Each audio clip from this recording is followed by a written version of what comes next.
زمانے کی قسم تمام انسان خسارے میں ہیں سوائے ان کے جو ایمان لائے، جنہوں نے نیک عمل کیے، جنہوں نے ایک دوسرے کو حق کی نصیحت کی، جنہوں نے ایک دوسرے کو صبر کی تلقین کی۔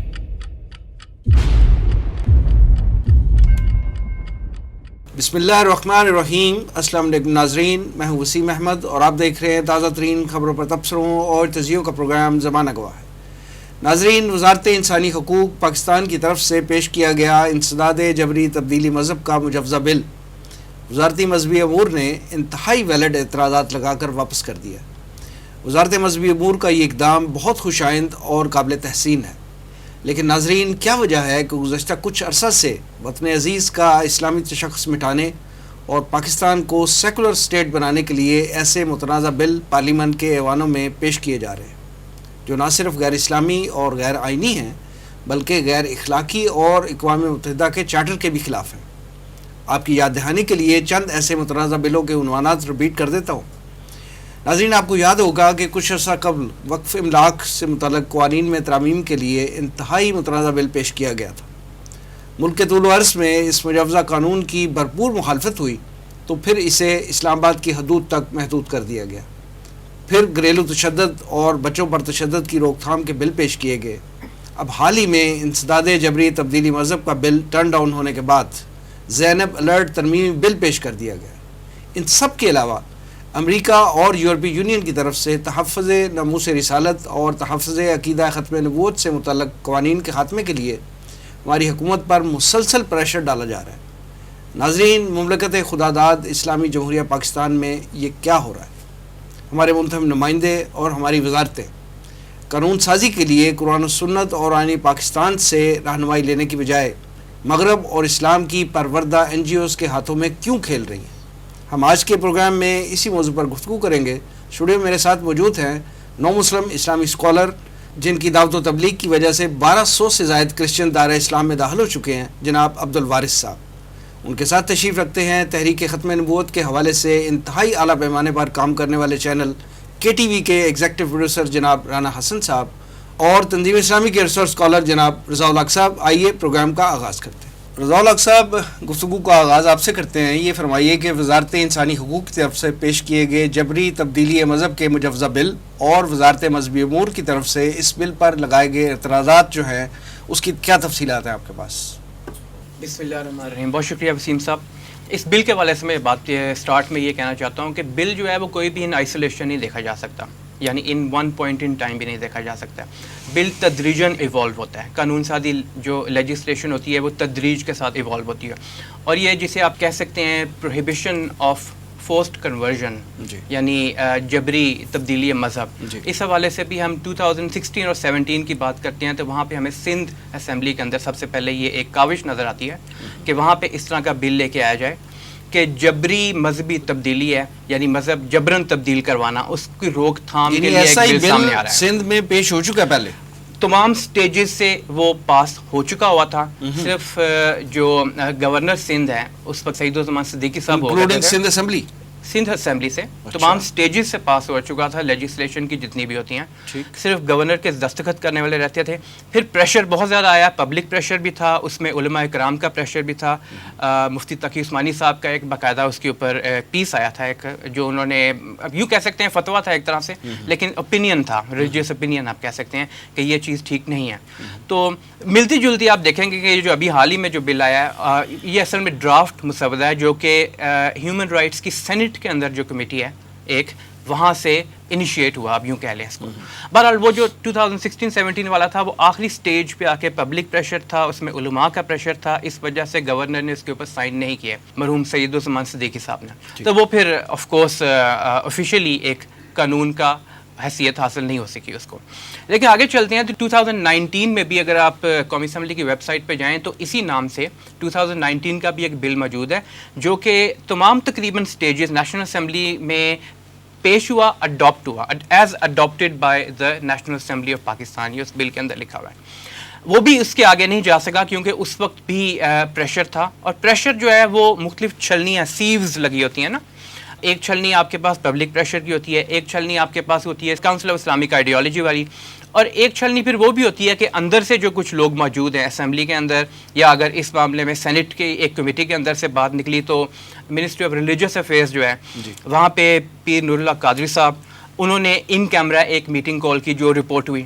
اس ان کیمرہ میٹنگ میں کاؤنسل آف اسلامک آئیڈیالوجی کے چیئرمین سمیت تمام ممبرز موجود تھے, کچھ لوکل علماء بھی تھے جنہوں نے رد کیا پہلے اس بات کو کہ یہ قانون ٹھیک نہیں ہے. اچھا پھر اس وقت تو کیونکہ ان کیمرہ سیشن تھا, لیکن بہرحال جو رپورٹ ہوئی تھی ڈون کے اندر, یہ نیوز شیئر کی گئی تھی 25 اگست کو, کہ جو کچھ پارٹیسپینٹس نے انہوں نے یہ بات لیک کی اندر سے کہ ان کیمرہ سیشن کے اندر یہ بات ہوئی. بہرحال یہ بات اور زیادہ جب آگے بڑھی تو پھر منسٹری آف ریلیجیس افیئرز نے خود کہا کہ یہ بل ہمیں آیا تھا, ہم نے کاؤنسل آف اسلامک آئیڈیالوجی کے سامنے رکھا, ان کی سفارشات کے پیش نظر ہم اس کے اوپر اعتراضات لگا کے واپس بھیج رہے ہیں. اب اس میں کچھ باتیں ایسی بھی سامنے آئی ہیں کہ کیونکہ ہم نے اسٹارٹ میں دیکھا نا ایوالو کس طرح ہوتی ہے لیجسلیشن, تو سندھ سے پہلے ایک کوشش کی گئی تھی اس کو پاس کروانے کی صوبائی سطح کے اوپر. ابھی بھی یہ بات کاؤنسل آف اسلامک آئیڈیالوجی کے ذریعے ہی سامنے آئی ہے کہ سندھ کے ایک رکن اسمبلی جو ہیں, یہ سینیٹر, ان کی طرف سے یہ پہلے کنسیو کیا گیا بل کی کنسیپشن ہوتی ہے نا, اس کو آپ سوچتے ہیں اس کے بارے میں کہ اس میں کیا ہونا چاہیے کیا نہیں ہونا چاہیے. ویسے تو اس میں بہت سارے ایلیمنٹس ہیں جس کے اوپر تفصیل سے بعد میں بات ہوگی, کیا این جی اوز کا رول ہے, کیا آپ کے جو کنونشنز ہیں انٹرنیشنل جو آپ نے سائن کیے ہوئے ہیں, کیا مختلف ادارے جو ہیں انٹرنیشنل بات کرتے ہیں, لیکن ہم ابھی صرف فوکس اسی بات پہ کر رہے ہیں کہ پورا پروسیجر کیا تھا جس کو فالو کیا گیا. یہ پروسیجر تھا اور اس کے کنٹینٹس جو تھے. اب دیکھیں the devil is always in the details. جب آپ بل کے ڈیٹیلز کو دیکھتے ہیں تو اس میں جو 2-3 چیزیں جن کے اوپر اعتراضات لگا کر کاؤنسل آف اسلامک آئیڈیالوجی اور پھر جو ہماری منسٹری آف ریلیجیس افیئرز ہے, بائی دا وے ہم نے بھی کیونکہ ایک ٹرینڈ سیکھ لیا ہوا ہے کہ جس طرح ویسٹ کے اندر نام رکھے جاتے ہیں منسٹریز کے, ہم بھی اسی طرح ہی نام رکھتے ہیں. ہمارا ministry of religious affairs and interfaith harmony ہے, یہ اضافہ کیا گیا ہے. تو انٹرفیتھ ہارمنی پہلے بھی ہوتی تھی, اب بھی ہے, اس کو اضافہ کرنے کی ضرورت نہیں تھی, لیکن مجبوری سمجھیں یا خوش کرنا ہوتا ہے کسی کو, تو اس کے لیے ہم نام بھی ایسے رکھنا شروع کر دیتے ہیں. ایک تو یہ 18 ایئرز آف ایج, یہ ایک بہت بڑا ایشو ہے جو ہم پہلے بھی اس فورم کے اوپر سے بیٹھ کے کر چکے ہیں کہ آپ ڈومیسٹک وائلنس ایکٹ جو دیکھتے ہیں پریونشن کے لیے جو آیا تھا ایک, جو کہ پھر کاؤنسل آف اسلامک آئیڈیالوجی کو ایک طرح سے ریفر کر دیا گیا اور وہ سرد خانے کی نظر ہوا پڑا ہے, معلوم نہیں کہاں پہ ہے, کہاں پہ نہیں. کے لیے 18 سال کی عمر کی حد مقرر کرنا جو ہے یہ illogical بات ہے. بہت سارے معاملات ایسے ہیں جن میں 18 ایئرز آف ایج کو جو آپ چاہیت کر دیتے ہیں, بینچ مارک بنا دیتے ہیں کہ اس سے پہلے پرسن از اے چائلڈ, اس کے بعد چائلڈ نہیں ہے, تو 17 ایئرس کا چائلڈ ایک مذاق خیز بات ہے. 17 ایئر اولڈ چائلڈ, آپ یہ تو کہہ سکتے ہیں کہ شاید عاقل نہیں ہے, لیکن آپ بلوغت کے پوائنٹ آف ویو سے کم از کم اس کو نہیں لے کے آ سکتے. اور یہی چیز جو 18 ایئرس آف ایج ہے, اس میں آپ دیکھتے ہیں انٹرنیشنلی, اگر آپ یو ایس اے میں دیکھیں, برطانیہ میں دیکھیں, کوئی ایسی قانون سازی نہیں ہے کہ بائی فورس میں کہہ رہے ہوں کہ آپ 18 ایئرس سے کم کنورٹ نہیں ہو سکتے, بائی فورس کہہ رہے ہوں. بہت سارے میرے اپنے پرسنل ایکسپیرینسز ہیں برطانیہ میں کہ وہاں پہ جو فیتھ سینٹرز ہوا کرتے تھے, وہاں پہ 18 ایئر سے کم کے لوگ بھی آتے تھے اور وہ اسلام قبول کرتے تھے. سرٹیفکیٹ انہیں دیا جاتا تھا, وہاں پہ مجبوری تھی حج کے لیے جانے کے لیے, عمرہ کے لیے جانے کے لیے سرٹیفکیٹ چاہیے ہوتا ہے, ریورژن کہتے ہیں اس کو, کنورژن کہتے بھی نہیں ہے, ریورٹ ہوا ہے back to Islam. Secondly 90 days کی جو درمیان میں گریس پیریڈ کہیں, یا بیسیکلی وہ 90 ڈیز کا ایک ایسا پیریڈ تھا جس میں اچھی طرح سے سمجھ بوجھ لو کہ اسلام قبول کر رہے ہو, جو کہ بائی فورس اپلائی کیا جاتا تھا لاء میں. یہ بھی ایک ان نیچرل سی چیز تھی. منسٹری آف ریلیجیس افیئرز نے اس پہ بھی اعتراض لگایا. اور پھر یہ کہ جج کے سامنے پیش ہونے والی بات دیکھیں, جہاں پہ یہ بات کہی جاتی ہے نا کہ بہت سارے فورسڈ, خاص طور پہ انٹیریئر سندھ کے حوالے سے بات کی جاتی ہے, جو کہ خود ایک کویسچنیبل بات ہے کہ وہاں پہ ایسا ہوتا بھی ہے کہ نہیں اور کس حد تک ہوتا ہے, ریشو پرپورشن کی بات ہوتی ہے نا. تو جج کے سامنے پیش ہونا اور پھر وہاں پہ جو ایک مذہب جس سے کنورٹ ہوا جا رہا ہے, مثال کے طور پہ ہندوازم سے کنورٹ ہو کے اسلام میں جا رہا ہے, ہندو کتنا پریشر ڈالیں گے اس جج کے سامنے جا کے, یہ بھی ایک سامنے رکھنے کی ضرورت ہے. بہرحال انہوں نے اس پہ بھی آبجیکشن لگایا.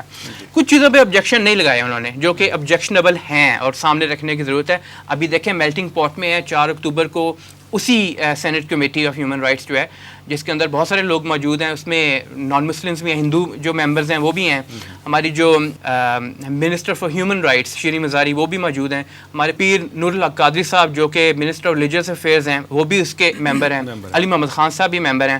تو اس میں یہ ہے کہ پیرنٹس کے خلاف اگر کوئی ایسی ریورشن کی بات ہوتی ہے تو کیس اگر وہ کسی بھی صورت میں کہتے ہیں کہ ریورٹ نہ ہو تو یہ ممکن ہے کہ ان کے خلاف کیس دائر کیا جا سکے. اس قانون کے اندر یہ بات بھی ایک جگہ پہ موجود ہے. بہرحال قانون سازی اپنی جگہ پہ ہے, اس کے فیکٹرز اپنی جگہ پہ ہیں, اس کی جو ریشنل اور ریزننگ دی جاتی ہے وہ اپنی جگہ پہ ہے, اس قانون کی امپلیمنٹیشن اس سسٹم میں کیسی ہوگی وہ اپنی جگہ پہ ہے, اور باہر سے پریشر کیسے آتا ہے وہ اپنی جگہ پہ ہے. لیکن یہ ایک اس کا اجمالی تذکرہ تھا کہ کس پروسیجر سے یہ بل سامنے آیا. ٹھیک ہے. حسن رانا صاحب, جیسا کہ آپ جانتے ہیں کہ اسلامی تعلیمات کے حوالے سے کہ اسلام میں جو ہے وہ جبر نہیں ہے, لا اکراہ فی الدین کے الفاظ آئے ہیں, لیکن زمانہ گواہ ہے کہ پاکستان میں جو ہے وہ اقلیتیں جو ہیں وہ Europe, America, Canada, New Zealand, even Bharat سے زیادہ محفوظ ہیں. لیکن کیا وجہ ہے کہ جبری تبدیلی مذہب کے حوالے سے جو ہے وہ پاکستان پہ پریشر کیوں آتا ہے؟ بہت شکریہ وسیم صاحب. سب سے پہلے میں یہ کہنا چاہوں گا کہ جیسا کہ آپ نے خود فرمایا کہ اسلام میں کسی قسم کا کوئی اسلام کو قبول کرنے کے لیے کوئی جبر نہیں ہے, اور یہ ہماری بنیادی تعلیمات کا حصہ ہے. دیکھیں, ہم اگر اپنے پاکستانی معاشرے کو ارد گرد بھی نظر دوڑائیں تو ہم دیکھتے ہیں کہ ہمارے ارد گرد مختلف مذاہب کے لوگ رہتے ہیں, ہمارے ساتھ یونیورسٹیز میں بھی پڑھے ہیں, اور میرے کولیگز بھی رہے ہیں مختلف, اور کرسچن کمیونٹی کے لوگ ہیں, ہمارے بڑے اچھا اٹھنا بیٹھنا ملنا جلنا ہے, ہمارے معاشرے کا حصہ ہے. تو میرا خیال ہے کہ ان میں سے کوئی بھی یہ نہیں کہہ سکتا کہ حسن رانا نے کبھی مجھے فورس کیا اسلام قبول کرنے کے لیے, یا وہ کبھی بھی یہ نہیں کہہ سکتے کہ جناب حسن رانا نے بٹھا کے کوئی عقائد ہی کوئی سمجھانے کی کوشش کی ہو, فورس. دیکھیں, ایک ہے ہیلدی کنورزیشن, ٹھیک ہے, وہ ایک مطلب ایک پارٹ ہے, وہ تو ہیلدی ایک انوائرمنٹ کا آپ کہہ لیں کہ یہ, لیکن بات یہ ہے کہ یہ ایک سراسر الزام ہے جو پاکستان کے اوپر آج سے نہیں لگایا جا رہا, کافی عرصے سے ہے, اور اس کے پیچھے جو ہے وہ مغربی این جی اوز کی لابنگ شامل ہے, اور اس کے علاوہ میں اس کو یہ کہتا ہوں کہ اصل میں یہ دال روٹی کا چکر ہے, کیونکہ اس میں بہت سارا پیسہ انوالو ہے, اور جسے کہتے ہیں نا کہ یہ چیز بکتی ہے, تو یہ ٹاپک بکتا ہے پاکستان میں. یہ کن کے لیے بکتا ہے؟ یہ جو مغربی پیسے پہ چلنے والی جو این جی اوز ہیں, اور کچھ این جی اوز وہ ہیں جو کہ فورن بیسڈ ہیں لیکن یہاں پہ کام کر رہی ہیں, اور کچھ ایسی ہیں جن کو فنڈنگ باہر سے آتی ہے. اب ان کا کام ہے پیسے کمانا, اور جو ہیومن رائٹس ہو گئے, اور یہ عورت مارچ ہو گیا, یہ خواتین کے حقوق ہو گئے, یہ جو بلاسفیمی لا ہو گیا, یہ 3 سے 4 چیزیں ایسی ہیں کہ جو کہ ان کے لیے بڑا نفع بخش ایک کاروبار ہے, سوری ٹو سے. ٹھیک ہے, میں آپ کو کچھ میرے پاس اعداد و شمار ہیں, میں آپ کو یہ بتانا چاہتا ہوں. یہ لندن پوسٹ اخبار ہے انگلینڈ کا, اس نے اپنی ویب سائٹ کے اوپر بھی یہ دیا, نیوز میں اپنا چھاپا ہے. یعنی پاکستان میں کس قدر مذہبی آزادی ہے آپ اس سے اندازہ لگا سکتے ہیں. یہ جولائی 2018 کی خبر ہے کہ شوکت عزیز صدیقی, جیسے شوکت عزیز صدیقی اسلام آباد ہائی کورٹ میں 2018 کے اندر جو محکمہ شماریات ہے اس نے یہ عدالت کے اندر فگرز جو ہیں وہ عدالت کے کہنے پہ پیش کی. اس میں یہ آپ بڑے حیران ہوں گے یہ جان کر, اور یہ یقین کریں کہ جب میں نے یہ پڑھا تو میرے لیے بھی ایک شاکنگ تھا کہ کیا واقعی پاکستان میں ایسا ہو رہا ہے. اس کے اندر یہ تھا کہ پاکستان کے اندر جو ہے ریلیجس فریڈم کے حوالے سے انہوں نے کہا کہ جو محکمہ شماریات ہے اس نے اپنی اعداد و شمار پیش کیے کہ 4749 Muslims converted to Christianity Pakistan میں. جی, پاکستان میں 4000 سے زیادہ لوگ جو ہیں 2018 تک جو ہیں وہ کرسچن ہو گئے ہیں. ٹھیک ہے جی, اینڈ 2097 پیپل جو ہیں وہ کنورٹ ہو گئے ہیں ہندوازم کی طرف, ہندو بن گئے ہیں. ٹھیک ہے, اور 10,205 لوگ قادیانی ہو گئے ہیں. ٹھیک ہو گیا, اور قادیانیت آپ کو بھی پتا ہوگا کہ وہ پاکستان میں ان کو تبلیغ نہیں کر سکتے, ان پہ یہ بین ہے, آفیشلی جو ہے یہ بین ہے. تو آپ اس رپورٹ سے, اور یہ بلکہ ناظرین سے بھی یہ میں کہوں گا کہ اگر کوئی اس کو دیکھنا چاہتا ہے کہ یہ دا لندن پوسٹ کی ویب سائٹ پہ آپ جائیں, اور یہ اویلیبل ہے اس کے اوپر, یہ ہم نے خود تو رپورٹ بنائی نہیں, اور یہ شوکت عزیز صدیقی صاحب کی عدالت کے کیس کے اندر 2018 میں یہ پیش کی ہے, گورنمنٹ کی ہے یہ رپورٹ. اس کے علاوہ اگر آپ دیکھیں کہ آج کا چیف جسٹس صاحب کا بھی ایک کیس چل رہا تھا اقلیتی حوالے سے, کہ چیف جسٹس صاحب نے کہا کہ پاکستان کے اندر 30,000 سے زائد سیٹیں ہیں اقلیتوں کے لیے, سرکاری کوٹا, یعنی سرکاری کوٹا جو ہے وہ 30,000 سے زائد نوکریوں کا موجود ہے پاکستان کے اندر. مجھے آپ یہ بتائیے کہ 30,000 سے زیادہ کوٹا یہاں پہ موجود ہو, ٹھیک ہو گیا, اور لوگ یہاں پہ اسلام کو چھوڑ کر کرسچن ہو رہے ہیں, ہندو ہو رہے ہیں, تو کیا ابھی بھی کوئی مذہبی آزادی نہیں ہے یہاں پاکستان میں؟ اور میں آپ کو کچھ پرسنل ایکسپیرینس بھی بتاتا ہوں. میری کچھ عرصہ قبل جو ہے وہ پاکستان کے ایک جو سکھ کمیونٹی کے ایک بڑے لیڈر ہیں بشن سنگھ صاحب ہیں, لاہور میں ہی ہوتے ہیں, ان سے ملاقات ہوئی, اور دیگر اقلیتی رہنما بھی موجود تھے, اور ہندو کمیونٹی سے ڈاکٹر چاند صاحب تھے. ان دونوں سے میری بات ہوئی تو جو بشن سنگھ صاحب تھے انہوں نے مجھے یہ کہا کہ رانا صاحب حقیقت بات یہ ہے کہ پوری دنیا میں اگر ہمیں کہیں مذہبی آزادی سب سے زیادہ ہے نا تو وہ پاکستان میں. کیا بات ہے. وہ کہتے ہیں کہ ہمیں یورپ اور امریکہ میں بھی وہ مذہبی آزادی نہیں ہے جو پاکستان میں حاصل ہے. ٹھیک ہے, اور وہ بائی چوائس ہیں, یہاں پہ بائی چوائس پاکستان میں رہ رہے ہیں. کہ آپ کیا سمجھتے ہیں کہ کیا ان کے پاس یہ نہیں ہے کہ وہ یہاں سے پاکستان سے باہر چلے جائیں؟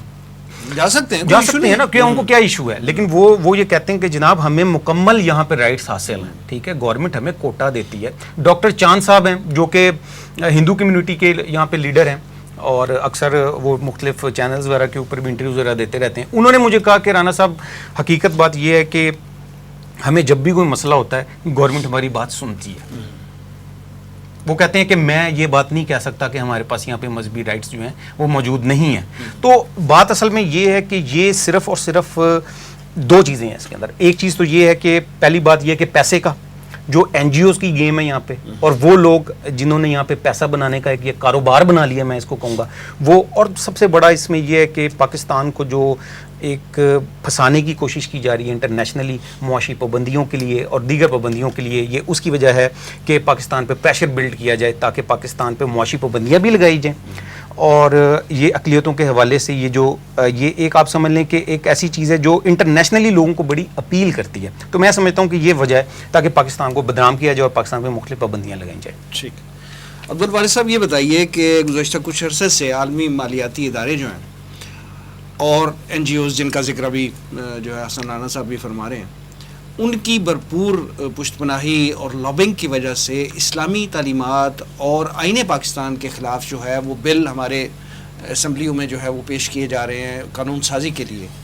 آپ چونکہ نو مسلم ہیں, آپ نے بھی اسلام قبول کیا, اللہ تعالیٰ نے آپ کو شرف بخشا, اور جیسا کہ میں نے عرض کیا کہ 1200 سے زائد لوگ جو ہیں وہ آپ کی تعلیمات کی وجہ سے جو ہے وہ اسلام لا چکے ہیں. تو آپ یہ فرمائیے اپنے ذاتی تجربے کی روشنی میں کہ یہ ساری گیم ہے کیا؟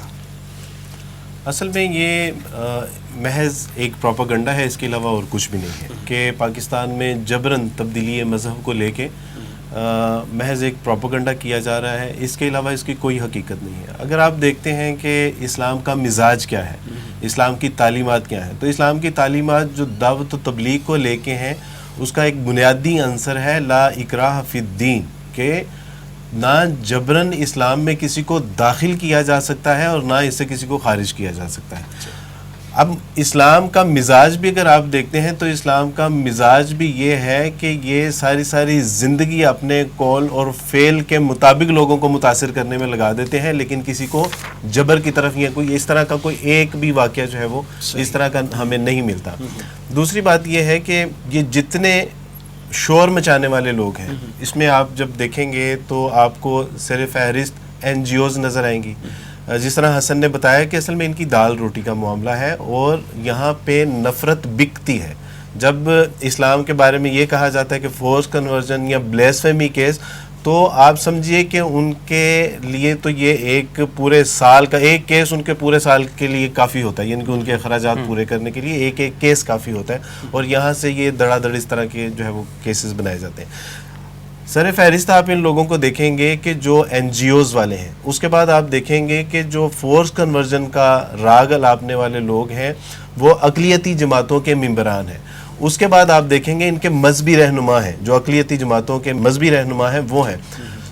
چوتھے نمبر پہ آپ کو وہ لوگ نظر آئیں گے کہ جو پیرنٹس ہیں, جو اسلام قبول کر رہے ہیں ان کے پیرنٹس. جی, اس میں جو وکٹمائز جس کو شو کیا, جس کو مظلوم شو کیا جا رہا ہے, جس کو یہ کہا جا رہا ہے کہ جی اس بندے کو زبردستی اسلام کو, اس میں آپ اس بندے کا نہ آپ کو کوئی ریٹن فارم میں کوئی جو ہے وہ ایویڈنس ملے گا, ذکر ہی نہیں ہوتا, اس کا نہ ذکر ہے, نہ اس کو میڈیا کے سامنے لایا جاتا ہے, نہ جو پچھلے کیسز کو جو ہے انہوں نے ویڈیوز گھنٹوں کی تعداد میں ویڈیوز بنی ہیں, اس کے سارے سٹیک ہولڈرز جو ہیں وہ منظر عام پہ ہوتے ہیں, لیکن اصل بندہ جو ہے جس پہ سارا کیس جو ہے وہ ہوگا, جس کو مظلوم شو کیا جا رہا ہے, نہیں لایا جاتا. اب میں آپ کو اپنی ذاتی مثال بتاتا ہوں. جی پلیز. میں جب اسلام قبول کیا تو میرے گھر والوں نے کہا کہ ہمارے بچے کو مسلمانوں نے گمراہ کر دیا. میری کمیونٹی نے کہا کہ ہمارے بچے کو مسلمانوں نے جبراً اسلام میں اس کو ڈرایا گیا ہے, اس کو دمکایا گیا ہے. اور وہی شخص جس کو ڈرایا دمکایا گیا تھا آج وہ 1200 لوگوں کو اس مسلمان, یعنی کہ اللہ کی توفیق سے وہ 1200 لوگوں کو مسلمان کر چکا ہے, اسلام کی خدمت میں اپنے آپ کو وقف کیا ہوا ہے. اور میں اب بھی یہ عرض کرتا ہوں کہ مجھے تو پوچھا جائے کہ مجھے کس قدر جو ہے وہ مسلمانوں نے میرے اوپر جبر کیا, یا کتنی بندوقیں تھیں یا کتنی جو ہے وہ مجھے رسوں اور سنگلوں کے ساتھ انہوں نے باندھا ہوا تھا کہ بھی اسلام قبول کرو. اور ایک آپ ذرا ٹیکنیکلی ایک چیز دیکھیے, یہاں بلیسفیمی کے کیسز آئے دن جو ہے وہ رونما ہوتے رہتے ہیں. ان میں کتنے لوگ ہیں کہ جن کو جو ہے وہ ابھی تک جو ہے وہ سزائیں, کوئی ایک ایسا, یعنی کہ ان کو پتا ہے کہ جب ان کے ساتھ کوئی زیادتی ہوتی ہے, مالی معاملات میں ان کے ساتھ زیادتی ہوتی ہے, کوئی قتل و غارت ہوتی ہے, یہ عدالتوں کا دروازہ کھٹکھٹاتے ہیں, یہ قانون نافذ کرنے والے اداروں کا دروازہ کھٹکھٹاتے ہیں, اور وہاں سے ان کو بھرپور انصاف نہیں بلکہ پرائورٹی پہ ان کو انصاف ملتا ہے. تو کیا اس طرح کے معاملات میں یہ عدالتوں کا دروازہ نہیں کھٹکھٹا سکتے؟ کیا ان کو اس کے بارے میں اتنی بے یقینی ہے کہ ہماری عدالتیں اور ہمارے قانون نافذ کرنے والے جو ادارے ہیں وہ اتنے مفقود ہیں اور اتنے لاغر ہو چکے ہیں کہ اگر یہ دروازہ کھٹکھٹائیں گے تو وہ ان کو انصاف نہیں ملے گا؟ یہ محض پروپیگنڈا ہے اور ان کی دال روٹی کا معاملہ ہے, اس کے علاوہ اور کچھ بھی نہیں. میں تھوڑی سی اضافہ کرنا چاہوں گا عبد الوارث صاحب کی بات کے اندر.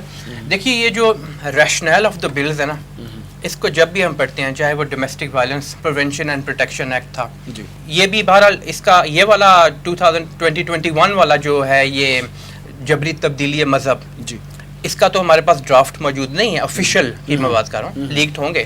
لیکن جو 2016 والا اور پھر 2016-17 سندھ والا اور 2019 والا تو نیشنل اسمبلی کی ویب سائٹ کے اوپر بھی موجود ہے. ان میں جب آپ ریشنل والا حصہ دیکھتے ہیں نا تو آپ بہت ساری باتیں اس میں کلیئر ہو جاتی ہیں.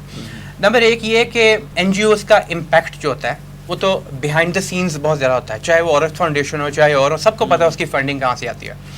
ساتھ یہ کہ اس میں جب ہم یہ دیکھتے ہیں کہ وہاں پہ لکھا ہوتا ہے کیونکہ ہم ہیومن رائٹس کے کنونشن آف یونائٹڈ نیشنز اور کچھ کنونشنز جو ہیں اس کے اندر پروٹیکشن آف ویمن کے نام سے بنے ہوئے ہیں, جس کے اندر یہ بھی لکھا ہوا ہے کہ پروسٹیٹیوشن کو as a profession, as a respectable profession آپ کو تسلیم کرنا پڑے گا, اور ہم اس کے سگنیٹری ہیں. اچھا یہ بات اپنی جگہ پہ ہے کہ آپ کا جو لا آف دا لینڈ ہے پاکستان کا لا, وہ پرائیورٹی لے گا جب بھی ایسی بات سامنے آئے گی. لیکن ہمارے جو لیجسلیٹرز ہیں, یعنی وہ لوگ جو اسمبلیوں میں بیٹھے ہیں, وہ کبھی یہ بات نہیں عوام کو بتائیں گے کہ ہمارے لیے ضروری نہیں ہے انٹرنیشنل کنونشنز کو من و ان فالو کرنا. ہم اپنے لا کو دیکھ کے اس میں سے سلیکٹ پک اینڈ چوز کر سکتے ہیں, لیکن قانون میں وہ اس کو ریشنل کے طور پہ لے آتے ہیں. اور یہ آج سے نہیں بات, آپ جب بھی مشرف کے دور سے دیکھیں اس وقت سے بھی جو یہ مختلف قانون سازی ہونی شروع ہوئی تھی, آغاز تو وہیں سے ہوا تھا نا, حقوق نسواں بل کے نام سے جب آیا تھا, روشن خیالی کا آغاز, لائٹ اینڈ ماڈریشن, مجھے ابھی تک یاد ہے وہ جو ایک کانسیپٹ تھا اس کو پروموٹ کرنے کے لیے وہ بہت ساری انہوں نے قانون سازی کی تھی. تو بہر ایک تو یہ ریشنل آف دا بلز جو ہے ہمیں بہت کلیئرلی بتاتے ہیں کون پیچھے ہے.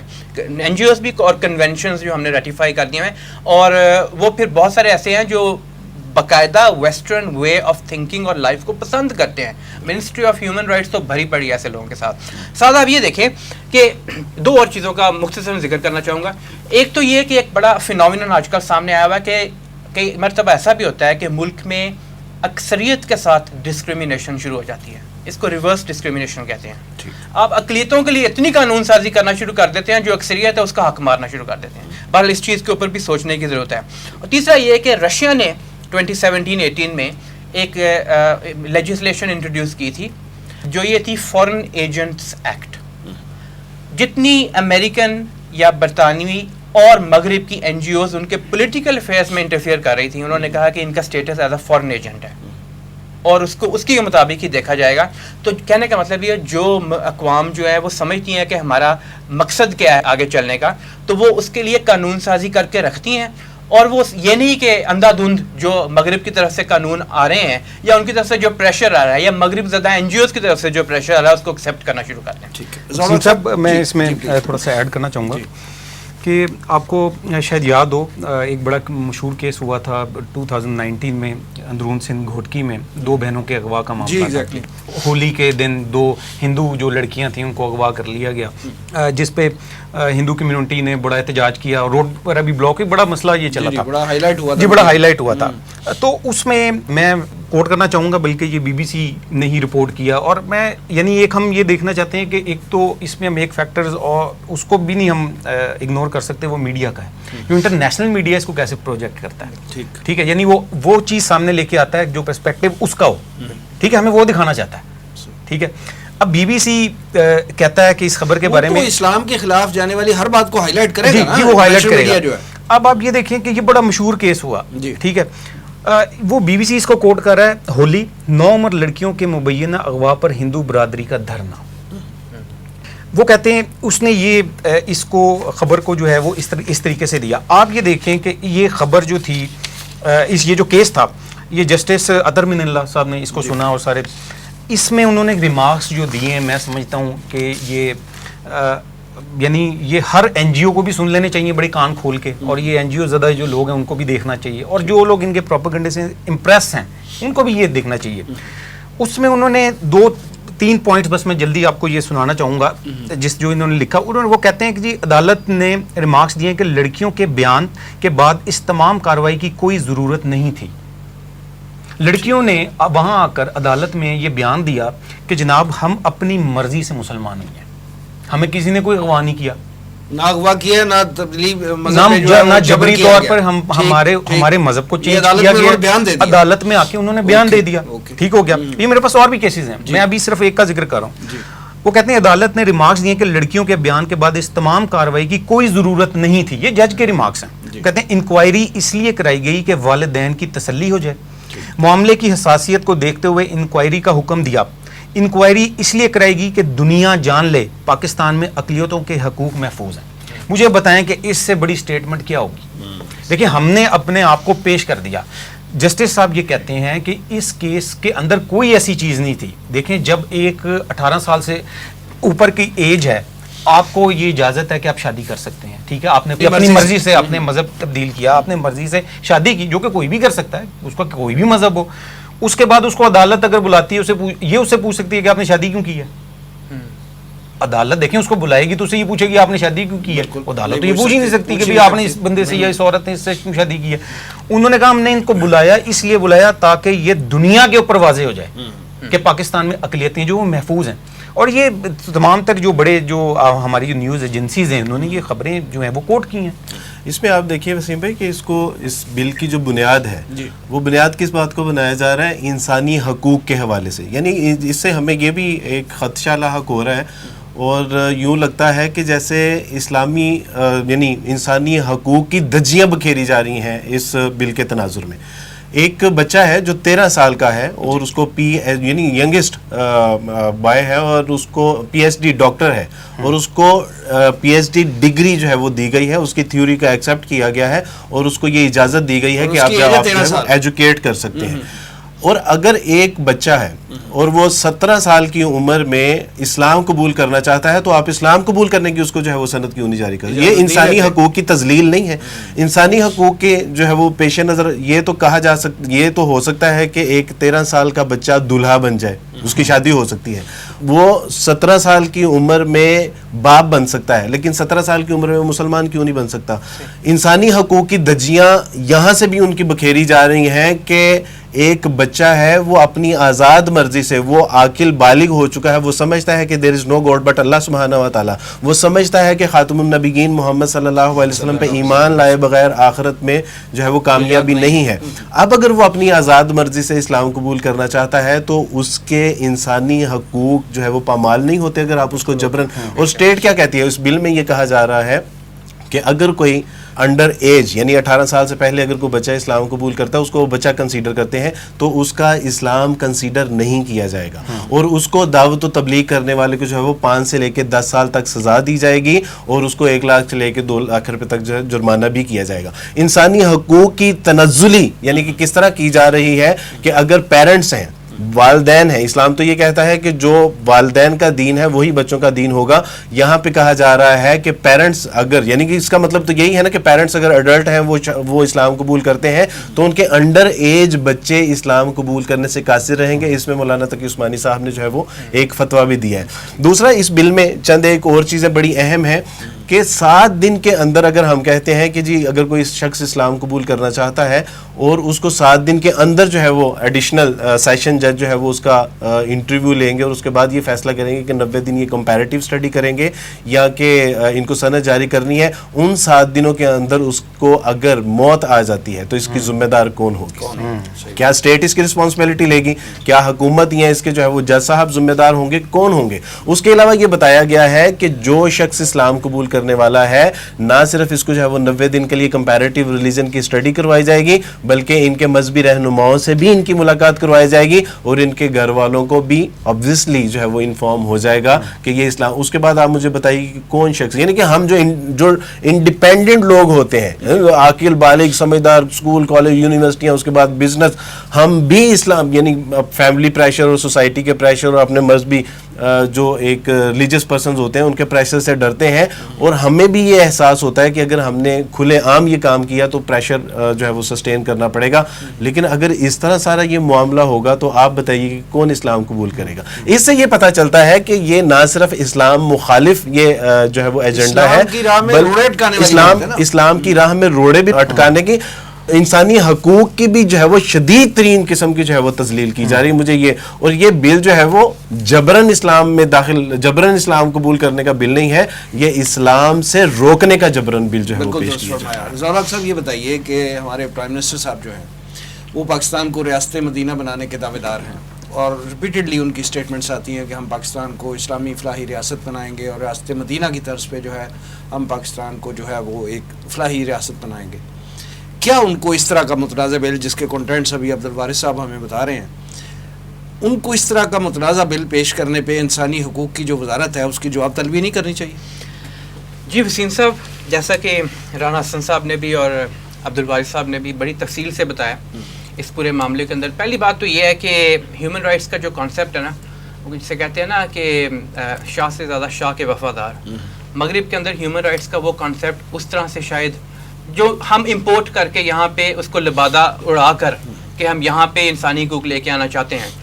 اب جس طرح ذکر ہو رہا تھا نا ابھی یہ کہ 18 years of age, 18 years of age کے حوالے سے ایک اور بات دیکھیے کہ کیا پاکستان اس چیز کی بھی اجازت دے گا ان دا فیوچر کہ 18 ایئرز سے کم عمر پہ کنورژن تو نہیں ہو سکتی, ٹھیک ہے, لیکن 18 ایئرز سے کم عمر کے اندر اس چیز کی اجازت ہے کہ آپ ایکسٹرا میریٹل افیئرس کر سکتے ہیں. برطانیہ میں تو ہے اس چیز کی اجازت, وہ کرتے ہیں.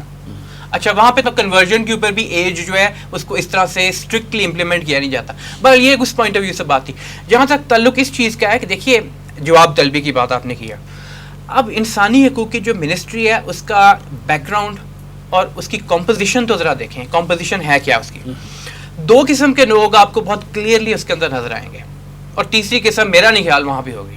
ایک وہ جو مغرب کے ایجنڈے کو ٹو کرتے ہیں, ہماری ہیومن رائٹس منسٹری, اور بڑے کڑتے دل کے ساتھ ہم یہ بات کہہ رہے ہیں لیکن حقیقت ہے یہ. کیوں وہ کیسے سامنے آتا ہے, ان کے جو the way they do business, جس طرح وہ کنڈکٹ کرتے ہیں اپنا بزنس, وہی ریفلیکٹ کرتا ہے نا کہ وہ ان کی کمپوزیشن کیا ہے اور وہ کس طرح کس سوچ کے ساتھ کرنا چاہ رہے ہیں, اور ان کی بزنس کیا ہے. جو بھی معاملات لیجسلیشن کے ہوں یا جو بھی معاملات اقلیتوں کے ہوں یا کسی اور کے ہوں, انسانی حقوق صرف اقلیتوں کے نہیں ہوتے, سب کے ہوتے ہیں. Every citizen of the state has basic human rights, basic human rights تو سب کے پاس موجود ہیں. اچھا, اور جو زیادہ تعداد میں موجود ہیں ان کے رائٹس کو اگر آپ فورگو کر دیں, ان کو نکال دیں اور باقی صرف چند کو ہائی لائٹ کرنا شروع کر دیں, جیسا کہ پہلے بھی ذکر آیا کہ یہ میڈیا کا پروپیگنڈا آج کل جو ہائبرڈ وار چل رہی ہے نا اس کا ایک حصہ بھی ہوتا ہے. اس میں پھر جی ایس پی پلس کے حوالے سے دیکھ لیں آپ کے اوپر پریشرز ہوتے ہیں, آپ ان کو ایکسیپٹ کرنے شروع کر دیتے ہیں, اور وہ ان کے پاس مختلف پوائنٹرز ہوتے ہیں جن کو وہ خاص طور پہ ٹارگٹ کرتے ہیں. انہیں معلوم ہوتا ہے اس ذریعے سے یہ بات سامنے جا سکتی ہے. اس میں جی ایس پی پلس کا, فیٹف کا, وہ پھر منسٹری آف ہیومن رائٹس کے تھرو یہ بات لے کے آتے ہیں.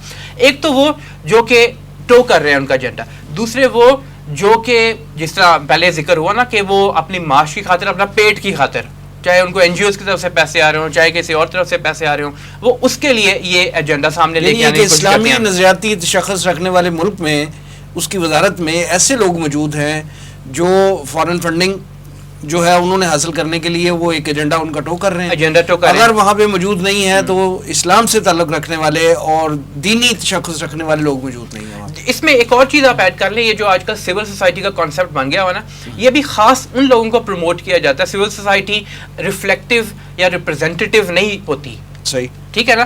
اس میں آپ دیکھیں گے کہ تمام اسکولز آف تھاٹ کو آن بورڈ نہیں لیا جاتا, صرف خاص لوگوں کو ہائی لائٹ کر کے اسکول آف تھاٹ اس کا نام دے دیا جاتا ہے سول سوسائٹی ہے. اس میں عورت مارچ والے جو ہیں ان کو نام دیا جائے گا یہ سول سوسائٹی ہے, یہ اصل سول سوسائٹی ہے, باقی کوئی نہیں ہے. وہ جو مدرسے میں بیٹھے ہیں وہ سول سوسائٹی کا حصہ نہیں ہے.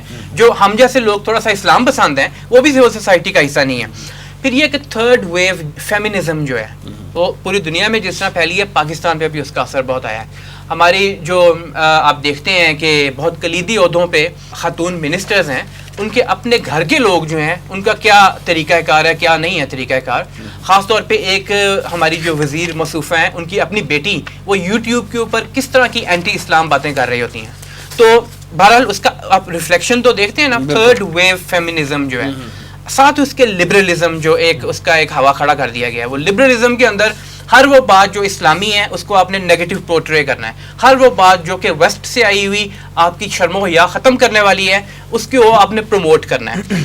لیکن منسٹری آف ہیومن رائٹس کے اوپر ہماری جو گورنمنٹ ہے اس کا کم از کم اس موقع کے اوپر, کیونکہ یہ بات منسٹری آف ریلیجیس افیئرز نے سامنے رکھتی ہے کہ یہ ڈرافٹ مسودہ آیا تھا, تو ہماری government at the top of it prime minister of Pakistan کو نوٹس لینا چاہیے. کیونکہ وہ کہتے ہیں ریاست مدینہ, تو ریاست مدینہ تو وہی ہوگی نا جو ریاست مدینہ کے اصولوں کے مطابق ہو, وہ تو نہیں ہوگی جو کہ مغرب کے اصولوں کے مطابق سامنے آ رہی ہے. تو ان کا بنتا ہے اس کے اوپر نوٹس, سخت اس چیز کے اوپر نوٹس لینا. ایک چیز جو کہ آپ کہہ سکتے ہیں بریتھ آف فریش ایئر ہے تھوڑی سی اس معاملے میں, کیونکہ کئی دفعہ شر سے خیر بھی برآمد ہو جاتی ہے. وہ یہ ہے کہ نمبر 1 ہمارے ابھی اتنے وائبرنٹ مختلف لیولز کے اوپر خاص طور پر علماء اور عوام الناس میں لوگ موجود ہیں کہ وہ جہاں پہ ان کے سامنے کوئی بات آتی ہے جو اسلام کے خلاف ہو تو اس کے اوپر آواز ضرور اٹھاتے ہیں. یہ پہلے بھی 2016-17 میں سندھ والا بل, اور اب بھی یہ جو بات سامنے آ رہی ہے پبلک پریشر کے ذریعے ہی گورنمنٹ تھوڑی سی علماء نے کردار ادا کیا ہے. اور secondly council of Islamic ideology کو تمام اسلامی قانون سازی جو خاص طور پہ اس پہ اب آن بورڈ لینا چاہیے. اس پہ خاص قانون سازی کرنے کی ضرورت ہے. بہت امپورٹنٹ. جب تک ان کو آن بورڈ نہیں لیں گے وہ بنے ہی اس مقصد کے لیے, اس کے پھر تمام مکاتب فکر کے لوگ موجود ہیں. ایگزیکٹلی تمام مکاتب فکر, اگر وہاں سے ویٹ ہو کے کوئی بھی قانون سازی کے لیے مسودہ آتا ہے تو وہ ایک طرح سے جو ہے وہ بڑا بہترین ہوگا, کیونکہ ایک اسلامی نظریاتی ریاست ہے. ہاں جی بالکل. اور اسلامک آئیڈیالوجی کاؤنسل کو مزید امپاور کرنے کی ضرورت ہے لیجسلیٹو بزنس. میں اس میں یہ ایڈ کرنا چاہوں گا وسیم صاحب کہ یہ جو وزارت یہ جو انسانی ہے, حقوق انسانی ہے, اس کو صرف ایسے کیسز ہی نظر آتے ہیں جو کہ اقلیتوں سے متعلق ہیں. یعنی دیکھیں کہ پورے پاکستان میں صرف جو دیکھیں یہ وزارت انسانی حقوق ہے, اس کے اندر تو تمام مذاہب کے لوگ آتے ہیں. اس میں تو وہ بھی آئے گا جس کا کوئی مذہب ہی کوئی نہیں ہے. پاکستان میں ایسے لوگ موجود ہیں, آپ سب کو پتہ ہے. تو میرا ان سے بلکہ کویسچن ہوگا کہ کیا جو دوسرے جو مسلمان ہیں جو کروڑوں کی تعداد میں آباد ہے, کیا ان کے کوئی حقوق نہیں ہیں؟ یہی بات کر رہے تھے نا رضا. جی, تو میں ایک دو کچھ ایسے پرسنس کو بلکہ کوٹ کرنا چاہوں گا. محمد زبیر صاحب ہیں فیصل آباد کے, لاہور میں آج کل رہ رہے ہیں. انہوں نے اسلام قبول کیا, وہ قادیانی تھے. انہوں نے اسلام قبول کیا اور اسلام قبول کرنے کی وجہ سے ان کے اوپر اتنے جھوٹے مقدمات دائر کیے گئے, ان کو مارا پیٹا گیا. کئی سال وہ جیل میں رہے ہیں اور جیل سے باہر آئے. ان کی بیٹی کو ان سے ملنے نہیں دیا جاتا. ان کی بیوی جو ہے وہ قادیانی ہے ابھی. وہ اپنے گھر جب بھی 1 یا 2 یا 3 دفعہ جب بھی انہوں نے کوشش کی جانے کی قادیانی چناب نگر کے اندر, قادیانیوں نے وہاں پر آ کر ان کو زبردستی مارا ہے. ٹھیک ہے, ان کی ڈاکیومنٹری ایک میں نے شوٹ کی اور کتنے لوگوں نے دیکھی. ٹھیک ہے, اس پہ کبھی کوئی انسانی حقوق کی تنظیم نے ان سے رابطہ نہیں کیا کہ جناب زبیر صاحب آپ کو مسئلہ کیا ہے, آپ کے بھی کوئی انسانی حقوق, آپ کے بھی تو کوئی انسانی حقوق ہے نا, کہ اس قدر ان پہ ظلم کیا. طاہر منصور صاحب ہیں, انہوں نے اسلام قبول کیا, اسلام آباد کے رہنے والے ہیں. ان کی ویڈیوز موجود ہیں یوٹیوب کے اوپر بہت زیادہ. انہوں نے اسلام قبول کیا تو جب ان کے گھر پتہ چلا اور انہوں نے اپنی بیوی کو کہا کہ تم بھی اگر کرنا چاہتی ہو تم بھی اسلام قبول کر لو, خیر ان کی وائف نہیں مانی. تو وہ ایک دن جب وہ گھر واپس آئے تو ان کو پتہ چلا کہ ان کی بیوی ان کے بچوں سمیت غائب ہے. ٹھیک ہے, اور اس بات کو کوئی 5-6 سال ہو گئے ہوں گے, زیادہ ہو گئے ہوں گے بلکہ. ٹھیک ہو گیا, آج تک ان کو یہ معلوم نہیں ہے کہ ان کے بچے کہاں ہیں. چلیں بیوی تو چھوڑ گئی, چھوڑ دیں آپ, اس شخص کا کیا قصور ہے؟ بتائیں کہ اس کے بچے کہاں ہیں؟ اس نے اپنی آزاد مرضی سے اسلام قبول اس نے آزاد مرضی سے اسلام قبول کیا اور آج بھی وہ مسلمان ہے. یہ جو انسانی حقوق کی وزارت ہے, مجھے یہ بتائیں کہ اتنا بڑا کیس ہے, اسلام آباد میں موجود ہے, وہ وزارت کا آفس بھی وہاں پہ اسلام آباد میں ہے, اور یہ کوئی چھوٹا کیس نہیں, بڑا مشہور ہوا تھا. مجھے بتائیں اس شخص کو یہ معلوم نہیں ہے کہ اس کے بچے کہاں ہیں؟ یہ کتنی درد اور دکھ اور تکلیف کی بات ہے. رانا صاحب یہ فرمائیں کہ کہا یہ جا رہا ہے کہ اس طرح کے متنازع بلوں کے پیچھے جو ہے این جی اوز بھی ہیں, انٹرنیشنل مالیاتی ادارے بھی ہیں, لیکن قادیانی لابی بھی جو ہے وہ اس کے پیچھے ہے.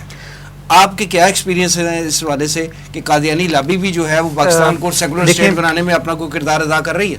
دیکھیں, پہلے تو ہمیں یہ بات دیکھ لینی چاہیے کہ قادیانی جو ہیں وہ بیسیکلی سیکولرسٹ ہیں, سیکولر ہیں, وہ مانتے بھی ہیں اس بات کو. ٹھیک ہے, اچھی بات ہے.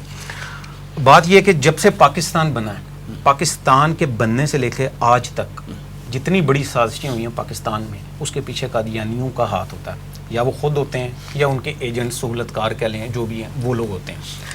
کشمیر کا مسئلہ ہے, کشمیر ہو, ٹھیک ہے, ظفر اللہ قادیانی سے لے کے, جو پہلا وزیر خارجہ قادیانی تھا پاکستان کا, اس سے لے کے ایم احمد تک, جس کو ماہر معاشیات کہا جاتا ہے پاکستان میں, اور بڑا اس کو ایک انٹلیکچوئل کر کے پیش کیا جاتا ہے, اس کی پالیسیز تک کو دیکھ لیں تو وہ ہمیشہ پاکستان کے خلاف رہی ہیں.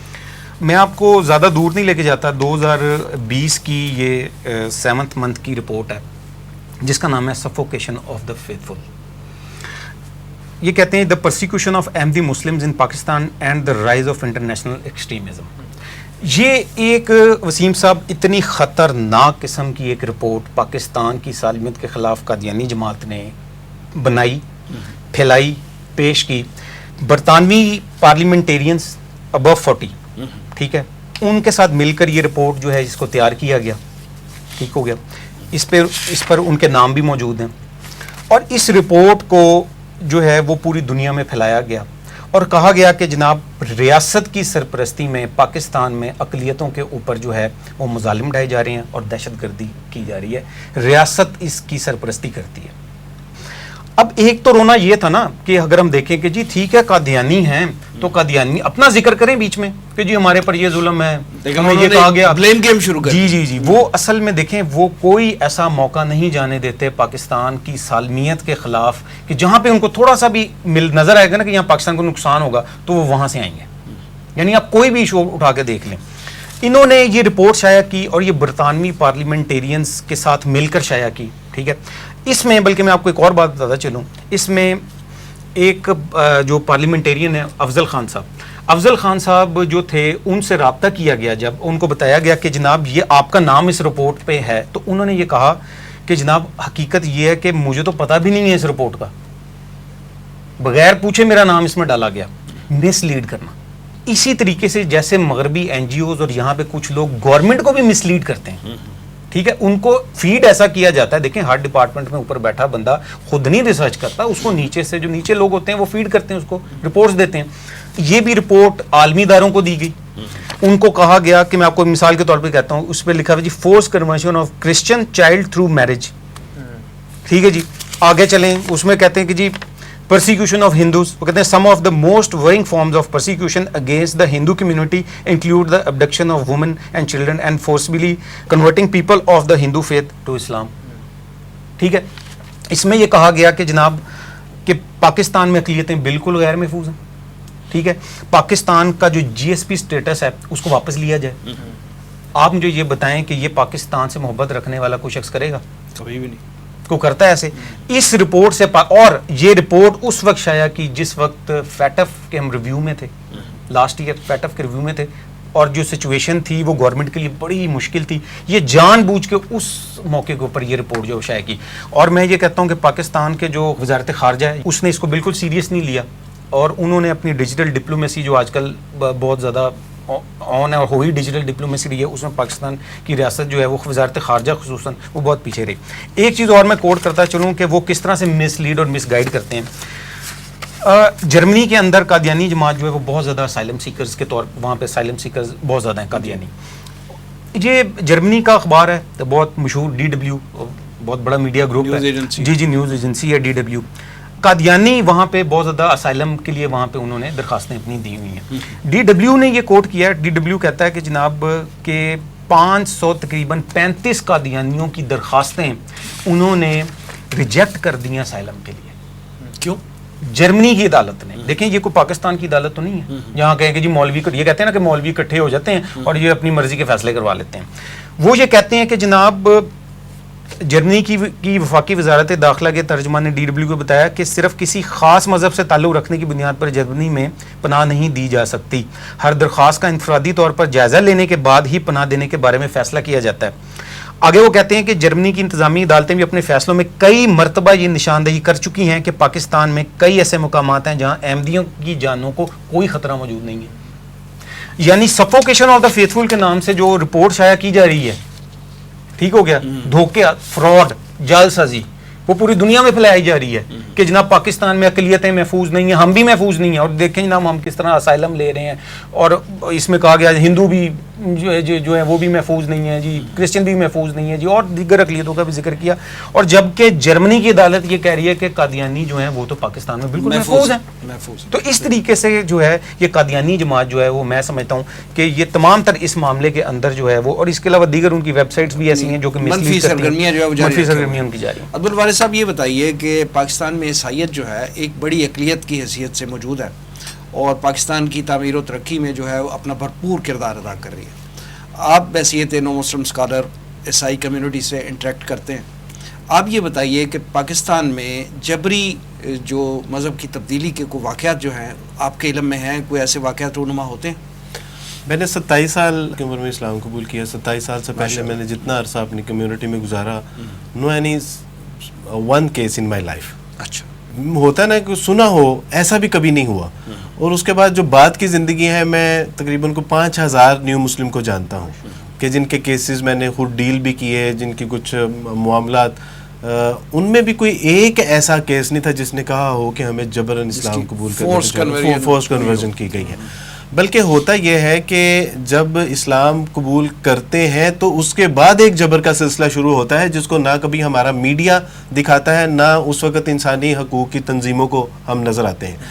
یہاں تک ہوا ہے کہ اسلام قبول کرنے کے بعد پیرنٹس اور کمیونٹی دشمن بن جاتی ہے, گھروں سے نکال دیے جاتے ہیں, ان کی وراثت سے ان کو جو ہے وہ بے دخل کر دیا جاتا ہے, ان کے کاروبار ان سے چھین لیے جاتے ہیں, ان کے بچے اور ان کی بیویاں ان سے چھین لی جاتی ہیں. یہاں تک کہ کچھ قتل کے کیسز بھی, یعنی کہ ان کو شہید کر دیا گیا, کچھ ایسے کیسز بھی سامنے آئے ہیں, لیکن یہ کسی کو نظر نہیں آتے.